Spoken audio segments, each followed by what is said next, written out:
Keith, a simple word of advice. अगर तुम्हें बॉलीवुड में एक हिट एक्टर बनना है, then straight away go and approach the Butts for a break. Phone number? Later. हाँ, उनका सक्सेस रेशियो तो देखकर मेरा सर चकरा जाता है. What a simple recipe. Low budgets, no stars, contemporary storylines, sometimes inspired by Hollywood. And of course, some great music. Ask Malika Sherawat, Imran Hashmi and Kangana Ranaut. इन सब ने Bhatt camp के साथ एक फिल्म क्या की? Their careers went soaring. हर साल उनका respected banner at least एक हिट फिल्म डिलीवर करता ही है. क्यों, कैसे, कहां? Let's get some trade secrets, and if not, no but, only but. Bhatt camp के द्वारा रिलीज की गई फिल्मों की एक खूबी है कि उनके साउंड ट्रैक हमेशा अच्छे होते हैं. इन फिल्मों में और कुछ अच्छा हो ना हो, लेकिन पिक्चर के गाने चार्ट टॉपिंग क्वालिटी के होते हैं. तो भले ही फिल्में खुद क्यों ना फ्लॉप हो जाएं, लेकिन इनके एल्बम से भट्ट कैंप अपने पैसे वापस बना लेती हैं. हाल ही में रिलीज हुई विशेष फिल्म्स की शोबिज़ ने ये ट्रेंड तोड़ दिया, क्योंकि ना ही तो पिक्चर चली, ना उसके गाने. 1987 में दोनों भट्ट भाई महेश और मुकेश ने इकट्ठा होकर एक प्रोडक्शन हाउस शुरू करने की सोची और उन्होंने उस कंपनी का नाम विशेष फिल्म्स रख दिया. क्रिएटिव डिसीजन तो भट्ट साहब लेते हैं और मैं फाइनेंशियल मैटर्स में मेरा इंडिपेंडेंस होता है, क्योंकि वो मेरा डिपार्टमेंट है. विशेष फिल्म्स के जरिए निर्माता निर्देशक महेश ने अपने प्रोड्यूसर भाई मुकेश के साथ हाथ मिलाकर दस्तक, जहर, मर्डर, राज, गैंगस्टर, कलयुग और वो हमें जैसे मसालेदार फिल्में बड़े पर्दे पर पेश किए हैं. दोनों भाई कहते हैं कि उनका टारगेट है कमर्शियल फिल्में बनाना जो पब्लिक का दिल भी लुभा सके. तुझे देख देख सोना, तुझे देख कर है जगना. गौर से देखा जाए तो ये बात साफ नजर आती है कि भट्ट कैंप की फिल्म्स रिलीज के पहले या बाद किसी न किसी कारण से चर्चे में रहती है. धड़क धड़क जिया धड़क धड़क जिया धड़क धड़क जाए, जिया धड़क धड़क जिया धड़क धड़क जिया धड़क धड़क जाए.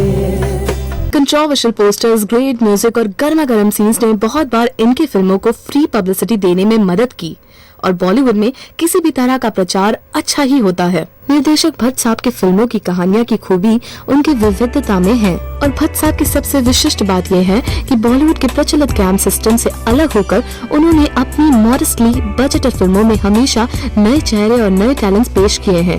सुष्मिता सेन, इमरान हाशमी, मालिका शेरावत, कंगना रनाउत और कुणाल खेमू सब भट्ट साहब की खोज हैं. तू ही मेरी शब है, सुबह है, तू ही दिन है मेरा. फिल्म स्टार्स के अलावा महेश भट्ट ने नए सिंगर्स, नए डायरेक्टर्स और नए म्यूजिक कंपोजर्स को भी अपनी फिल्मों के जरिए अपने आप को साबित करने का एक मौका दिया है.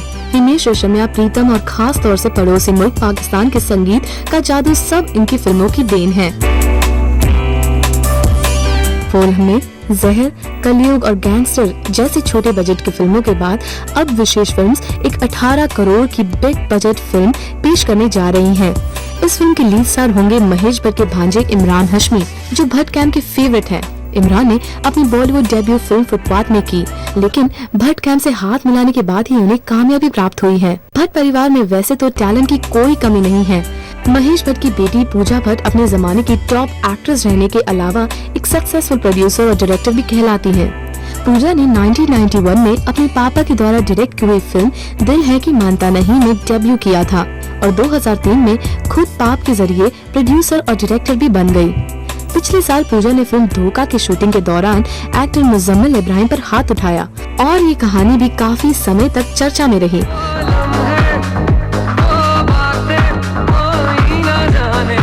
विशेष फिल्म्स की हर फिल्म बहुत हाइप जनरेट करती है और इस बात से फिल्मों को फायदा ही फायदा होता है.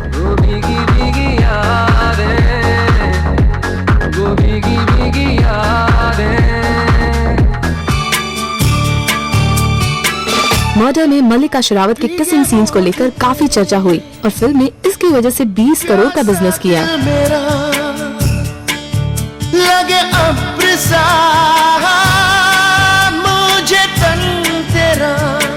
विशेष फिल्म से लोगों के रियल लाइफ पर फिल्में बनाकर भी बहुत प्रॉफिट बनाई है। वो लम्हे अभिनेत्री परवीन बाबी की जिंदगी पर बनी थी।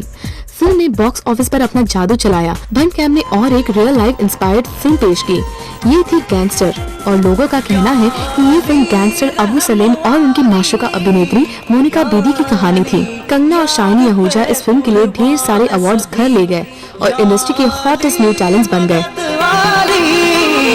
यानी ये मेरी जाए जिंदगी, इश्क पे हाँ मिटा दूं, लुटा दूं मैं अपनी खुदी, यार पे हाँ लुटा दूं, मिटा दूं मैं ये हंसती।